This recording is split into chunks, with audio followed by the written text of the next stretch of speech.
नमस्कार श्रोते हो, दीपक रेगी कथाकथन चॅनलवर तुम्ही ऐकताय जगन्नाथ शिंदे लिखित निर्भीड ही कादंबरी.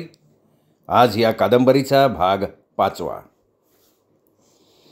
दुसऱ्या दिवशी मंगल झुंजारराव गाडी घेऊन कलेढोणला गेले. अण्णासाहेबांचा वाडा भरलेला होता.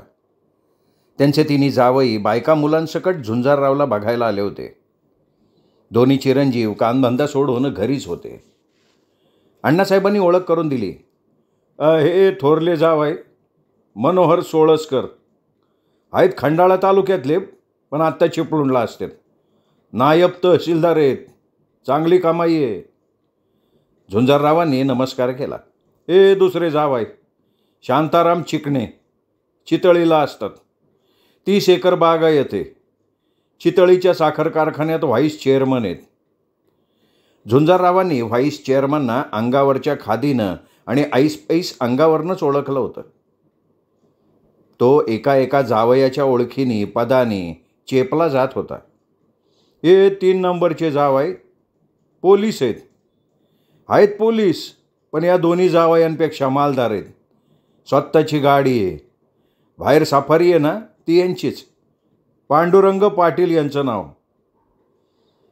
पांडुरंगाचे लाल डोळे विटेवरच्या पांडुरंगानं पाहिले असते तरी कटेवरचे हात त्यांनी खाली घेतले असते. बहुतेक त्यांनी अर्धी बाटली तरी रिचवलेली असावी. अगं हे बाबण्या तान्या कुठे गेला ग? अण्णासाहेब आत बघत म्हणाले. तशी 10-12 वर्षांची 2 पोरं बाहेर आली. काय अण्णा, रात काय झक मारताय काय? पाहुणं आल्यात, इथं बसायचं. बसा बसा. पोरं मटकन खाली बसली. ही आमची राम लक्ष्मणाची जोडी. झुंजाररावांना जोडी भलतीच किरकोळ वाटली. बहुधा 3 पोरींनंतर ही झालेली असल्यानं खतपाण्याला कमी पडलेली असावीत. जावई झाले, पोरं झाली. आता मुलींची नातवंडांची ओळख परेड होणार का काय अशी शंका झुंजाररावांना आली. पण अण्णासाहेब समजूतदार वाटले. त्यांनी आत बघत हाळी दिली. अरे करताय काय सगळ्या? कमळीला चहा घेऊन पाठवा की. पाहुण्यांना किती वेळ ताटकळत ठेवताय? आता झुंजाररावाची नजर दाराकडे वळली. दारात तिघी. यातली कोण? त्यांनी गळ्याकडे बघितलं. तिघींच्या गळ्यात मंगळसूत्र. या मेहुण्या गोऱ्या गोमट्या तहसीलदार, आत्ताच तुपानं आंघोळ करून आलेल्या. कमळी तशीच असणार असा अंदाज. झुंजाररावांकडे अनेकांच्या नजरा होत्या. जो तो आपापल्या नजरेनं त्याला हेरत होता. अरे हा एक राहिलंच बरं का. हे वयामुळं असं होतं. पाहुण्याची ओळख करून द्यायची राहिली. अण्णासाहेब झुंजाररावांकडे बघत बोलले. तसा झुंजारराव व्यवस्थित बसत म्हणाला, मी झुंजारराव बापूराव माने. तुम्हाला कोण ओळखत नाही? सुप्रभातमुळं तुम्ही घराघरात पोचलाय. लय जबरदस्त लिहितो. शांताराम चिकणे बोलले. झुंजाररावांच्या मनात गुदगुल्या झाल्या. तो अधिक सावरून बसला. लिहून पोट भरतं का? झुंजारराव नावाला किंमत आहे म्हणून कोणी 5 किलो तांदूळ फुकट नाही देत. तांदूळ घ्यायला पैसेच पाहिजेत. मनोहर सोळसकरांनी टोला मारला. मनोहररावांचं खरं आहे बरं का. आत्रे टिळक पत्रकार संपादक होते, पण नावापलीकडं काय पडलं पदरात? पंचायत समितीचा सभापती 1 वर्षभर असले तर 5 पिढ्याला काळजीच नसती. शांताराम चिकडेंनी आपला राजकीय अनुभव कथन केला. चोची मारायचं काम चालू होतं. घायाळ झालेला झुंजारराव पटकन म्हणाला, मी राहतो ते घर भाड्याचं आहे. बाहेर गाडी आहे ती कार्यालयाची आहे. माझा पगार बेताचा आहे. शक्य असेल तर तुमचे संबंध होऊ शकतात. या वाक्यानं अण्णासाहेब हादरले. ना तुम्ही तुमच्या कशाला ओढून घेताय हो? त्यांनी आपले अनुभव सांगितले. एवढं बोलून त्यांनी आत आवाज दिला. अगं अरे काय करताय? काय खेळ लावलाय का? कमळीला पाठवा की बाहेर. का मी येऊ आता आत? कमळी नामक युवती पदर सावरत बाहेर आली. तिच्या मागे तिच्या बहिणी, आई, सगळा गोतावळा बाहेर आला. कमळीची नजर खाली होती. कमळी दिसायला वाईट नव्हती, बरी होती. तिन्ही बहिणींच्या तुलनेत डावी होती. प्रियंकाच्या तर पासंगाला पुरली नसती, पण पर्याय नव्हता. प्रियंकापासून सुटका करून घेण्यासाठी तडजोड महत्त्वाची होती. पाहुणं बघून घ्या, पसंत असेल तर वय म्हणा. आपण काय कोणाचं घेतलं दिलं नाही. पसंती झाली तरच पुढचं बोलणं. अण्णासाहेब बोलले तशी अण्णासाहेबांची सौभाग्यवती म्हणाली, अवजी तिथं घिसड घाय कसली हो तुमची. पोराला पोरी संग बोलू द्या, मन जुळतात का ते बघू द्या. हे बाबा, पोरीला हात पाय डोकं नीटनेटकं आहेत का घे बघू ना, आणि विचारायचं असन ते विचार. मग तक्रार ना ऐकून घेणार अण्णासाहेब. झुंजारराव एवढ्या जमावाच्या समोर काय बोलणार. तो गप्प. थोरली मेहुणी सौ कलावती सोळसकरनं मोठ्या कलवरीचा सन्मान राखला. झुंजारराव, आम्ही तिघी बहिणींच्या घरी 4 व्हीलर आहेत. लग्नापर्यंत कमळीला बुलेट तरी स्वतःच्या मालकीची पाहिजे बरं. हा नाव भाड्याच्या घरात संसार होतो आहे. माझा बागा बंगला आहे. नाही म्हणजे कमळीला भाड्याच्या घरात राहायची सवय नाही ना, म्हणून म्हणले आम्ही. सौ चिकणे बोलले. आत्तापर्यंत गप्प असलेली मंगल म्हणाली, अहो आमचा पण वाडा होता. आता हा त्या वाड्यात घुशींनी संसार मांडलाय. माझ्या कमळीला ठेवता का त्या वाड्यात. कमळीच्या आईच्या डोळ्यातच पाणी आलं. आता मात्र झुंजाररावला आपल्या परिस्थितीची ओढाओढी करणाऱ्या त्या बायकांचा राग आला. आई चल उठ. तो स्वतः उठला. त्यांच्या राजकुमारीला राजकुमार योग्य आहे. झुंजारराव उठला तसे अण्णासाहेब केकाटले, ए उठा उठा, ताट करा. तोंड आहे म्हणून फाडत बसलाय. हे बघा मुलगा आम्हाला पसंत आहे. स्वाभिमानी आहे पोरगा. लाथ मारण तिथं पाणी काढन. चला वाढा, ताट वाढा. 3 जावयांच्या पंक्तीला झुंजारराव बसला. एकदा झुंजाररावांना प्राचार्य मगदूम आले भेटायला. झुंजारराव, तुमच्या दैनिक सुप्रभातचा मी वाचक आहे, नियमित वाचक आहे. त्या अधिकारात काही सूचना कराव्याशा वाटतात. सर, तुमच्या सूचनांचा मी निश्चित सन्मान करेन. कसं आहे ना सर, संपादक पत्रकार सर्वज्ञ नसतात, म्हणजे मी तरी नाही आहे. वाचकांच्या मनाचा कानोसा घेऊन आवश्यकतेप्रमाणे बदल निश्चित केले जावेत आणि मी ते करीन. तुम्ही सर अगदी मोकळेपणानं सांगा. दैनिक सुप्रभात म्हणजे टीका करणारा, आसूड ओढणारा पेपर, असा काहीसा लोकांचा समज व्हायला लागलाय. पोलीस, राजकीय नेते, गुंड अशा लोकांवर तुम्ही लिहिता, पण तेवढ्याने मी तरी संतुष्ट नाही आहे. ते बोलता बोलता थांबले. सर तुम्ही बोला, अगदी मोकळेपणानं बोला सर. अहो समाजात आदर्शवत अशाही काही व्यक्ती आहेत, संस्था आहेत.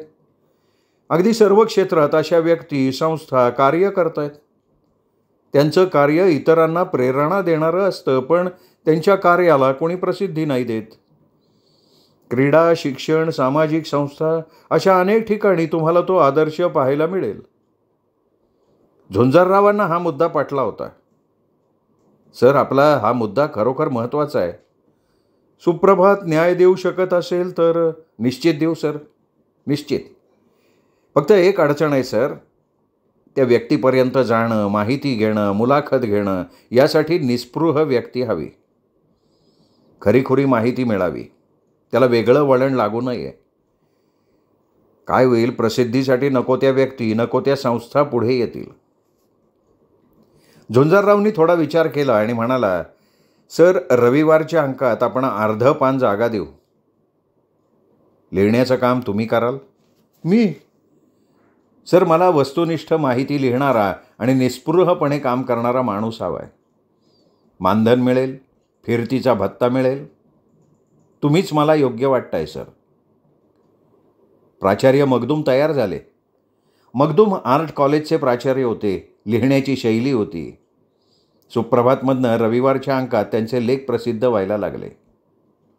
दैनिक सुप्रभात वाचनीय व्हावा, उपयुक्त व्हावा अशी झुंजाररावांची इच्छा होती. सर्व प्रकारच्या लोकांच्या अपेक्षा पूर्ण करणारा हवा सुप्रभात, आणि त्या दृष्टीनं त्यांनी बदल करत होता. आज जिल्ह्यात 1 नंबरला होता. आणि त्यामुळे का काय, झुंजाररावांविषयी इतर पत्रकारांना द्वेष होता. पत्रकार परिषद, जिल्हा पत्रकार संघ मीटिंगमध्ये तो चांगला जाणवतही होता. इतर वर्तमानपत्रांचे वार्ताहरसुद्धा दुर्लक्ष करत असत. राजकीय बातम्या संदर्भात साधारणतः समान बातम्या छापल्या जातात. पक्षांचे प्रसिद्धीप्रमुख बातम्या लिहित त्याची झेरॉक्स काढली जाई आणि मग ती प्रत्येक दैनिकाच्या कार्यालयात पोहोचत होती. काही वेळा पत्रकार मंडळी एका ठिकाणी जमत, कोणीतरी एकजण बातमी तयार करे, बाकीचे त्याच्या प्रती घेऊन कार्यालयात देत. पण सुप्रभातमध्ये अशा पद्धतीला पूर्ण बंदी होती. इतर दैनिकातून वेगळ्या पद्धतीनं वस्तुनिष्ठ वक्तव्यावर आणि त्यामागची भूमिका विचारात घेऊन बातमी प्रकाशित केली जाई, विशेष चौकटीत छापली जाई. कार्यक्रम, भाषणातल्या महत्त्वपूर्ण बाबी ठळक अक्षरात छापण्यात येत, त्यामुळे साध्या बातमीला सुद्धा प्रतिष्ठा प्राप्त होत होती. वितरण व्यवस्थाही कमालीची बदललेली होती. एस.टी. बसनी यापूर्वी बहुसंख्य गावांना अंक जात होते. झुंजाररावांनी खास व्हॅनची व्यवस्था केली. विक्रेत्यांना त्यांच्या जागेवर इतर अंक येण्यापूर्वी दैनिक सुप्रभातचा अंक मिळाले पाहिजेत हा दंडकच होता. स्टँडवरून जाणारे सकाळचे प्रवासी, त्या प्रवाशांना सुद्धा दैनिक सुप्रभात मिळाला पाहिजे. अंकाची विक्री, वसुली, जाहिरात, त्याचं येणं सगळ्यालाच शिस्त लावली होती आणि या सगळ्याचा फायदा अर्थातच संपादक मृत्युंजय महामुनींच्या प्रशंसेनं होत होता. घडी चांगली बसली होती, कार्यालयाला शिस्त लागली होती. पण कमळी घरात आल्यापासून घराची शिस्त बिघडलेली होती. तिने पहिला हट्ट धरला, 2 बेडरूमचं घर हवं. झुंजाररावनी 2 बेडरूमचं घर भाड्याने घेतलं, पण कटकट काही संपली नाही. अहो पेंगताय काय? किती वाजले पाहिलं का? 1 वाजून गेलाय. आता तुम्ही उशिरा येता, त्याला मी काय करणार? माझं कामच तसं आहे. अंकाची DTP झाली, प्रूफ रिडिंग झालं की त्याशिवाय मला बाहेर नाही ना पडता येत. मग दुसरी माणसं नाहीत का तिथं? आहेत, पण माझी जबाबदारी मी झटकू नाही ना शकत. आपण मलाही माझा संसार आहे. कमी जास्त मी कोणाला सांगणार बरं? इतक्या दिवसात आपल्या घरात साधी वॉशिंग मशीन नाही. आपण तूर्त नाही घेऊ शकत. का नाही घेऊ शकत? तुमच्या पेपरात तर इंडिया इलेक्ट्रॉनिक्सवाल्याची जाहिरात असते. ते वॉशिंग मशीन विकतात ना, त्यांना सांगितलं तर ते उधार उसनवारीनं निश्चित देऊ शकतील, पण तरीही नाही. फ्रीज आणलाय उधारीवर. आता माझ्या बहिणी इथं आल्यावर मी काय सांगायचं त्यांना? येताना वॉशिंग मशीन घेऊन या म्हणा. अरे कमळा, तू समजत कशी नाहीस? माझ्या उत्पन्नात बसेल तेच केलं पाहिजे ना आपण. माझंच नशीब फुटकं. तुम्हाला बोलून उपयोग आहे का काही? कमळीनं नाक ओढायला सुरुवात केली. झुंजारराव पुढे पर्याय नव्हता. लग्नात खूप खर्च झाला होता. काढाओढ केली होती. प्रत्येक ठिकाणी कमळीच्या माहेरच्या माणसांनी झुंजाररावला वाकवला होता. कमळीच्या साड्या, दागिने यात तो पुरता मोडला होता. अण्णासाहेबांची मागणी नव्हती, फक्त लग्न करून द्यावं हीच अपेक्षा होती आणि ती त्यांनी पूर्ण केली. पण झुंजाररावांच्या 3 मेहुणे आणि 3 साडू यांनी त्याच्या नाकातोंडात पाणी आणलेलं होतं. प्रत्येक खरेदीला सगळी जत्रा. जेवढा मोठा खड्डा खणता येईल तेवढा खांदला होता. लग्न झालं, पण कमळी खुश नाही. तिची तुलना बहिणीशी. भांड्यांचे सेट, किचनची ट्रॉली, अगदी चमचा उलटणं सुद्धा तिने नव्याने आणलेलं होतं, पण तरीसुद्धा ती खुश नव्हती. झुंजाररावांचं मानसिक खच्चीकरण सुरू झालं होतं. दिवसभरातला ताणतणाव कमी करण्याचं काम घर आणि घरातली माणसं करतात, पण इथे सगळं उलटच चाललं होतं. प्रेमानं बोलणं नाही, विचारपूस नाही, फक्त हे हवं ते हवं आणि त्यासाठी आदळापट नाक ओढणं. बिचारा मंगलची दिवसभर काय हालत होत असेल देव जाणे. तशी तिला ॲडजस्ट करायची सवय होती. उभं आयुष्य तिने तडजोड करत संसार केला होता. मंगल 4थं अपत्य, पहिल्या 3 मुली. 4थ्यांदा मुलगी झाल्यानं आईबापाचा जन्मापासून राग, नको असलेलं पोर. पण त्यात मंगलचा काय दोष? पण आईवडिलांनी तरीही तिच्याकडे पूर्ण दुर्लक्ष केलं. 7वीतून शाळा सुटली. त्यात पहिल्या 3 मुलींच्या लग्नानं आईबापाच्या पाठीचा कणा मोडला. जमदग्नी बापूराव मानेच्या गळ्यात मंगल बांधून टाकली. बापूराव माने पोलीस शिपाई, एककल्ली माणूस, भलती शिस्त. स्वतःला आणि दुसऱ्याला असावी शिस्त अशी अपेक्षा असलेला तऱ्हेवाईक माणूस. तोंडाकडे बघितलं तरी डोळे पाहणाऱ्याच्या काळजाला छिद्र पाडायचे. तोंडात सतत शिवी. पाय मोडीन, पाय घालीन, पायताणानं मारीन, पायानं लाथाडीन, पायाखाली तुडवीन. अशा एका एका अवयवावर 10-10 शिव्या. बोलण्यात पोलीस, वागण्यात पोलीस. जरा कुठे खुट्ट झालं की हातापायाचा वापर. फुकट फौजदाराची आयठी. कायद्याचं काम या बापूरावाच्या हातात. जिथल्या तिथं शिक्षा. ट्रिपल सीट सायकल स्वार भेटला, तिघांच्या पाठीतला आथा. दोन्ही चाकांच्या पुंगळ्या फेकून देणं. दारुड्याची तक्रार आली तर पहिल्या दणक्याला कॉक. दारू बाहेर आलीच पाहिजे. भांडण तंटेची केस आली तर दोन्ही पार्ट्यांच्या चड्ड्या ओल्या. गुंडांना तर हिवताप. एवढं असून 1 रुपया कधी लाच नाही घेतली. मंगलनी खरं तर वादळाशी संसार केला. तोंड बंद, नजर खाली. चांगलंही बोलायची चोरी, फक्त फरफट. बापजाद्यांचा वाडा होता, 16 खाणांचा वाडा.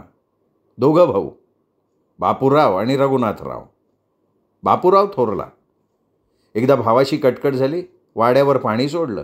फायदा तोट्याचा विचारच नाही. तिरसिंगराव. त्याच पावली वाडा सोडला, परत पायरी चढला नाही. रघुनाथरावांच्या मुलामुलींच्या लग्नात सुद्धा जाणं नाही. स्वतः नाही आणि मंगलला जायची परवानगी नाही.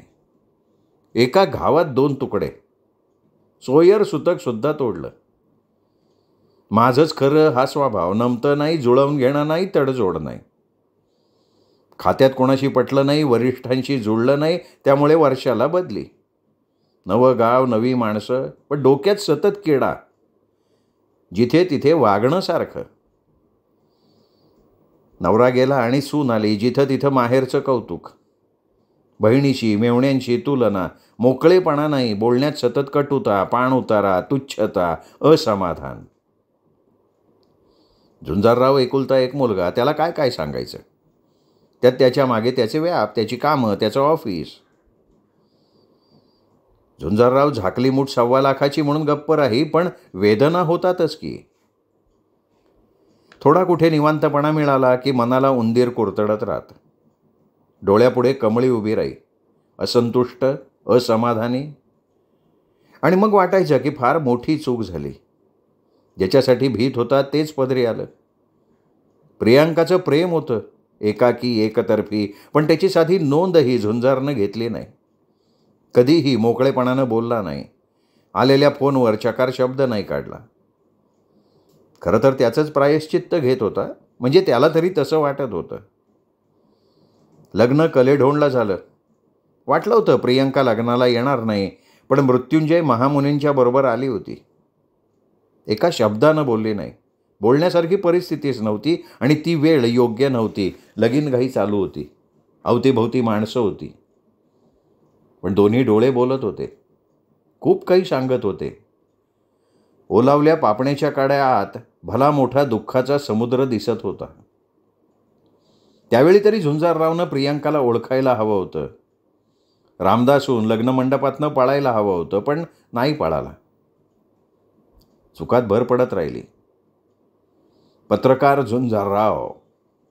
कुठं काही खट्ट झालं की कान वर करून हातात लेखणी घेऊन लिहिणारा, अन्यायग्रस्तांसाठी झुंजणारा झुंजारराव. स्वतःबद्दल मात्र चुकाच करत राहिला. झुंजारराव चिंताक्रांत होता. अलीकडे नेहमी अस्वस्थ असे तो. विनू मांडेच्या हे लक्षात आलं.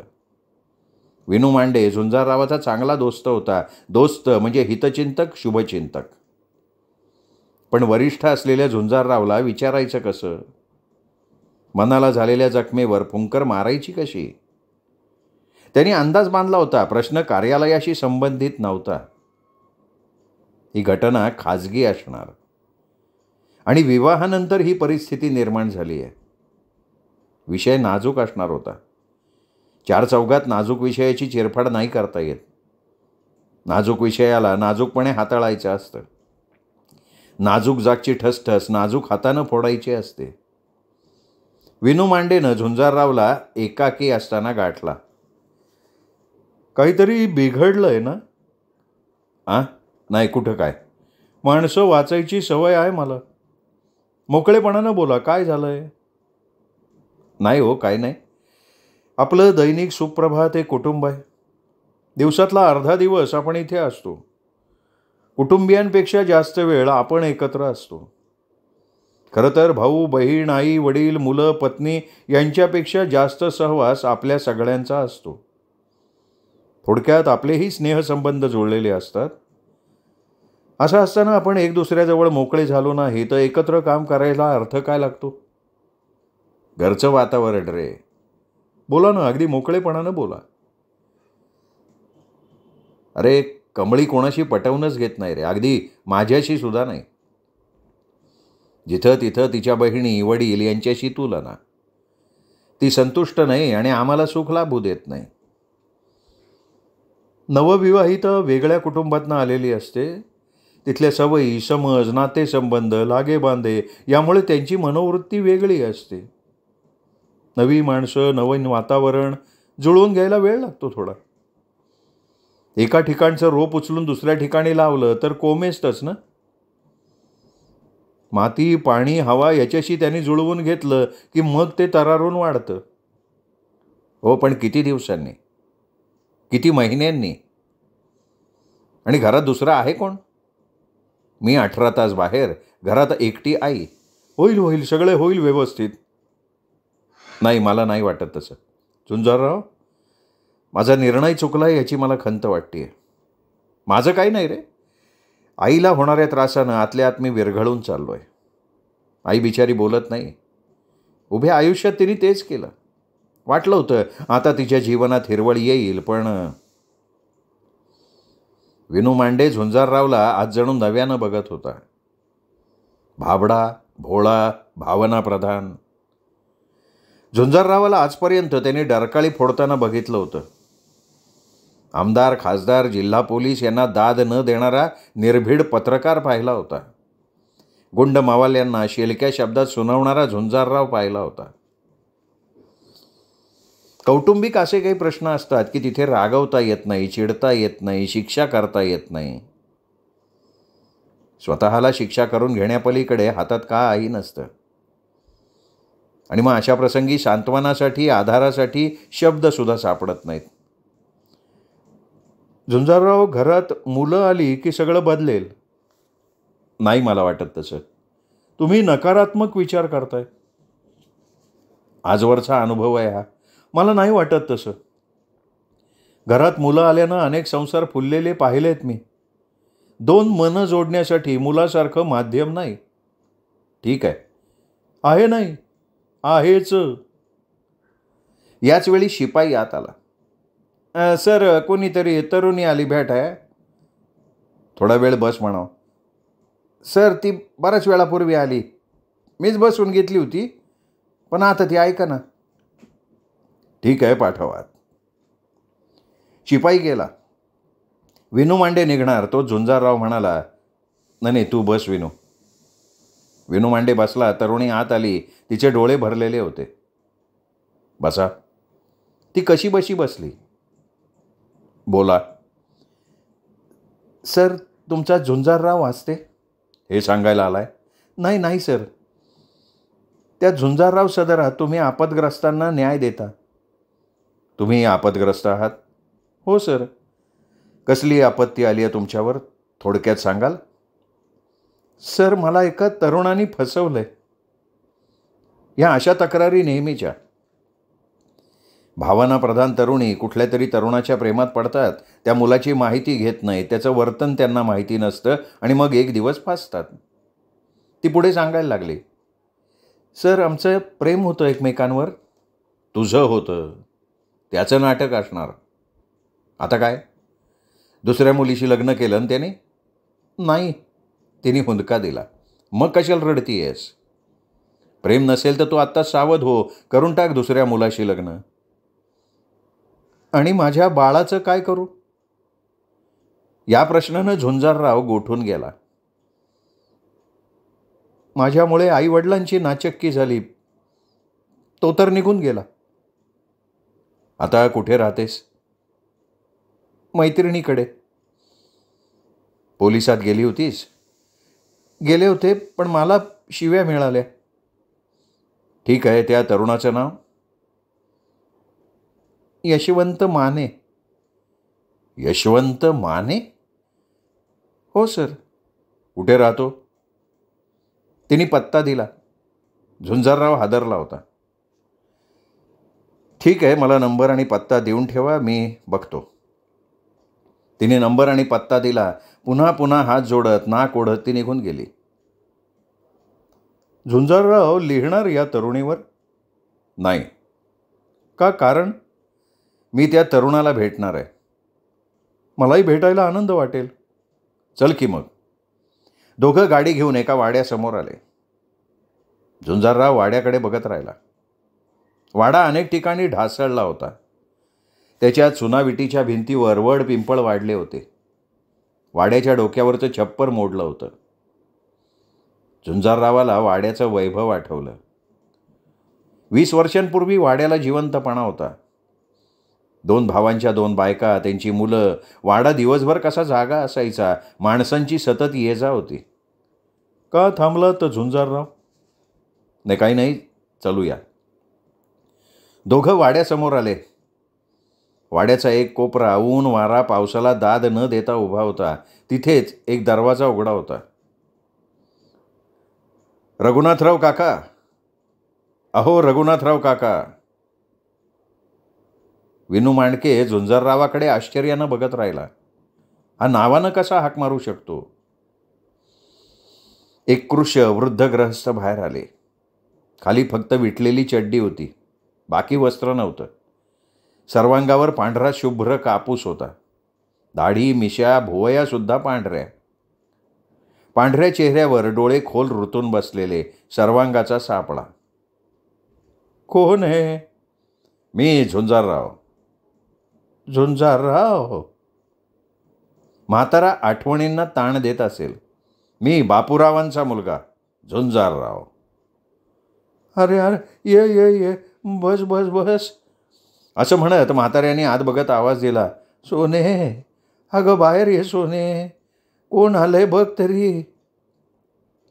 रघुनाथरावांच्या प्रकृतीसारखीच तिची प्रकृती होती. डोक्यावरचा पदर सावरत ती बाहेर आली. तिच्या तोंडात एकही दात नव्हता. चेहऱ्यावर सुरकुत्यांचं जाळं होतं. बाकी सोनाबाई गोरीपान. नाकाचा शेंडा भलता टोकदार. तरुणपणी सोनाबाई 1000त 1 असणार. झुंजारराव, अरे केवढा झाला रे? हितनं गेला तवा गुडगावर होता की तू. हितनं गेला तसं कोणी इकडं फिरकलंच नाही. पण तू आला, बरं वाटलं बाबा. यशवंत कुठं आहे? झुंजाररावनं विषयाला हात घातला. आता त्यो हाताशी लागतो का र? आळवावरचं पाणी. सकाळी जातो, रात्री कधी येतो काय कळत नाही. गेला, वाया गेला बघ. तुम्ही इथं असता तर कोणाचा धाक राहिला असता. मंगल कशी? नाही, ती बरी आहे, पण मला यशवंताला भेटायचं आहे. तो पुन्हा मुद्द्यावर आला. येईल रात्री तो, येईल. तू बस, चहा टाकू का? नाही नको, आत्ता कुठे असेल? काय पक्षाचं काम करतो असेल तिथं. कोणत्या पक्षाचं काम करतो? आता त्यो सांगतोय वय हे. पण नाक्याव कुठंतरी हा पिशे म्हणे. काकी येतो मी. झुंजारराव दोघांच्या पाया पडून निघाला. अरे काय हे, उभ्या उभ्या निघाला तू? जरा घाईत आहे काकी. झुंजारराव थांब जरा. रघुनाथराव म्हणाले आणि झुंजारराव त्यांच्या चेहऱ्याकडे बघत उभा राहिला. झुंजारराव, झालं गेलं गंगेला मिळालं. कोण चुकलं कोण बरोबर हे बघायची वेळ नाही. जे झालं ते मी केव्हाच विसरून गेलोय. बापूराव होता त्यावेळी त्याच्या पुढं वाचण्याचं धैर्य नव्हतं. तो गेला आणि इकडं आमची फरफट सुरू झाली. वाडा म्हातारा झाला, त्याचा मान सन्मान म्हातारा झाला. यशवंतरावांच्या भरोसा होता, पण तो बी तुटला. वाड्यासारखा आता मी पण उद्ध्वस्त झालोय. कोणच्याही क्षणी कोसळीन. तुला विनंती करतो मी, मंगलला म्हणाव ये. वाड्याची डागडुजी करा, इथं राहा.